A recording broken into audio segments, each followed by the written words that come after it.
નમસ્કાર, હું Rinku Prajapati public India ન્યૂઝમાં આપનું સ્વાગત કરું છું। શરૂઆત કરીએ આજના સમાચારની। આણંદ શહેરમાં 2 પોઝિટિવ કેસ મળતા કોલેરાગ્રસ્ત જાહેર। આણંદ શહેરમાં 5 વર્ષ બાદ કોલેરાએ દેખા દીધી છે। 4 દિવસ અગાઉ મોકલેલા ઝાડા ઉલટીના સેમ્પલમાંથી 2 રિપોર્ટ કોલેરા પોઝિટિવ આવ્યા હતા, જેના પગલે આણંદ આરોગ્ય વિભાગની ટીમો દોડતી થઈ ગઈ હતી।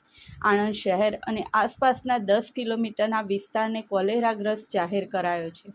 આણંદ શહેરના ઇસ્માઇલનગર, મેલડી માતા ઝૂંપડપટ્ટી વિસ્તાર, પાધરિયા સહિત ઉલટી શહેર વિસ્તારમાંથી દૈનિક ઝાડા ઉલટીના કેસ પાધરિયા સહિત શહેરી વિસ્તારમાંથી દૈનિક ઝાડા ઉલટીના કેસ આવી રહ્યા છે।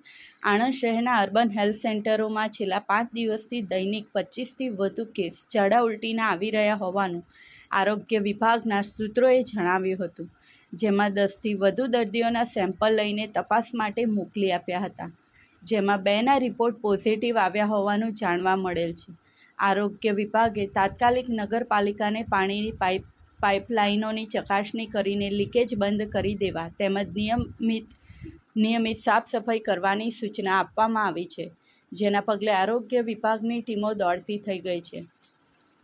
આરોગ્ય વિભાગ હેઠળ આવેલા અર્બન હેલ્થ સેન્ટરની ટીમો ઇસ્માઇલનગરના વિસ્તારમાં તપાસ કરતા કેટલાક વિસ્તારમાં છેલ્લા કેટલાય દિવસથી પીવાનું પાણી દૂષિત આવતું હોવાનું બહાર આવ્યું હતું।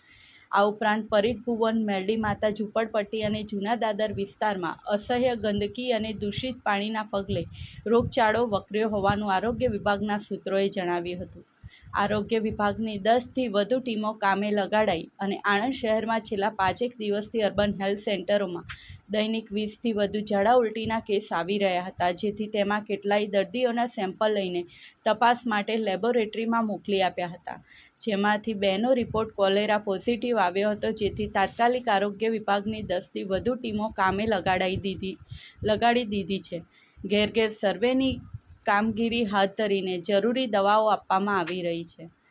આણંદમાં કોલેરા બીમારીના 2 કેસ નોંધાતા આણંદ જિલ્લા વહીવટીતંત્ર રીતસરનું હરકતમાં આવી ગયું છે, ત્યારે વહીવટીતંત્રએ કોલેરાનો ઉપદ્રવ વધુ વકરતો અટકાવવાના ભાગરૂપે જાહેરનામું બહાર પાડીને બાલુપુરા, તાસ્કનકુમાર શાળા સહિતના આજુબાજુના 10 કિલોમીટર વિસ્તારને કોલેરાગ્રસ્ત જાહેર કર્યો છે।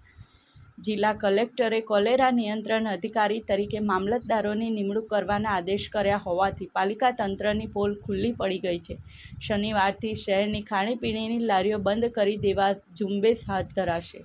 આ સાથે આજના સમાચારને સમાપ્ત કરીએ છીએ।